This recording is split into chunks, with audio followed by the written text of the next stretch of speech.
Hi guys. So this next formula we're going to talk about today is the normality formula, and normality is abbreviated capital N. And the reason why we kind of separated it from the last video is because this is a unit for concentration that's specifically used to talk about acids and bases, which are very specific types of solutions. So just to go back and review, I'm actually not sure if we ever talked about what it means to be a base, but I know in our naming and formula rating unit, we definitely talked about what it means to be an acid. So you know by looking at something that it's an acid if it starts with H. Obviously, except for water. We know that water is not acidic, but any other hydrogen ion bonded to a negative polyatomic ion or nonmetal is going to be an acid. Obviously, you would know looking at the name of something if it's an acid, if it has the word acid at the end. How do we know if something is base? So very simply, guys, a base is something that's ionic, meaning it starts with a metal and it ends in OH.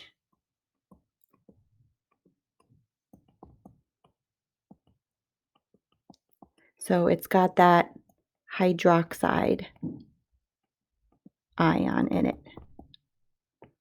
Okay, so if it starts with a metal and ends in OH, it's a base, or if the name is something hydroxide, we know that it's also a base. Okay, so something that happens with acids and bases when you dissolve them in water, with a base, it kind of makes sense. We know already that ionic things dissociate, they break up into pieces when you put them in water.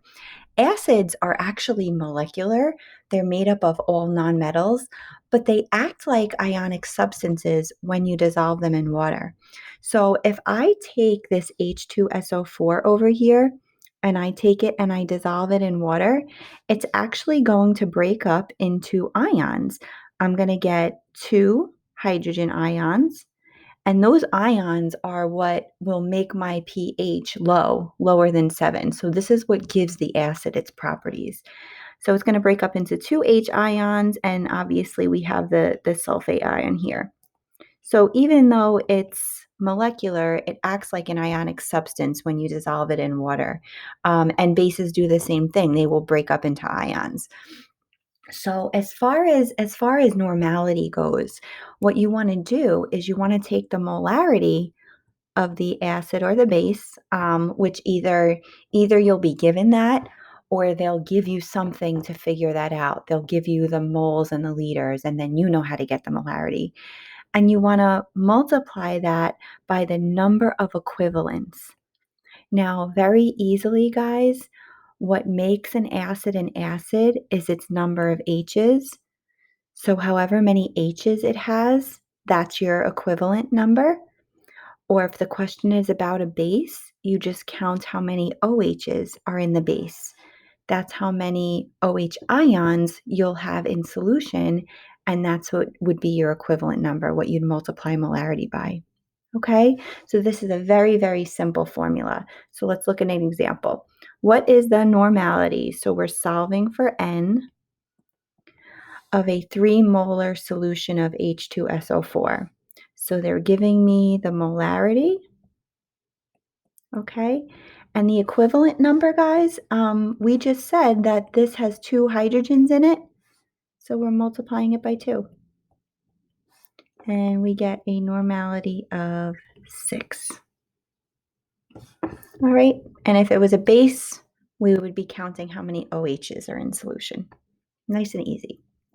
Okay, now the reason why we put this formula in the normality video, a dilution is performed by taking a substance and you're watering it down basically.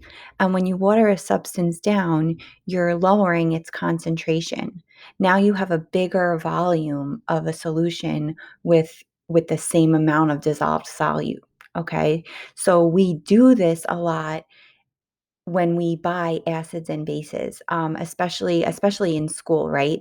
So we have to order hydrochloric acid. I think it's purchased with a molarity of 12.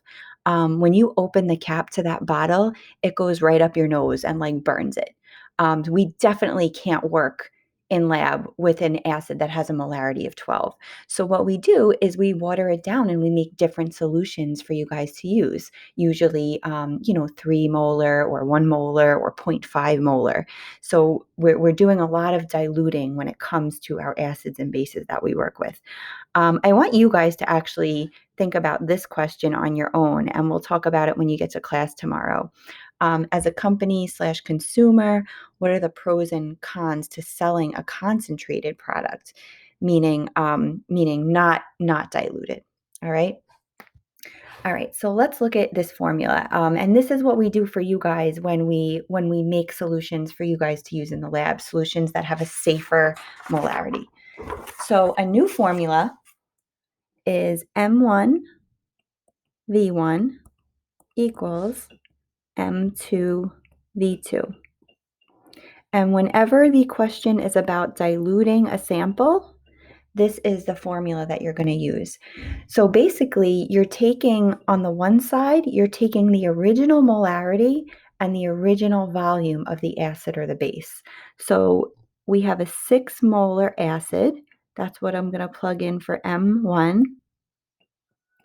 And it's in a 5-liter container. So that's my V1. Okay.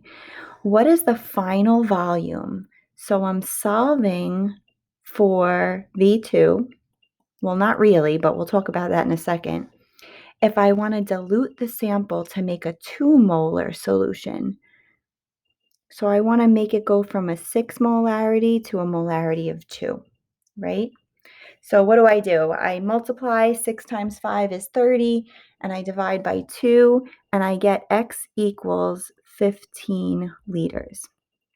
So now what does this number mean?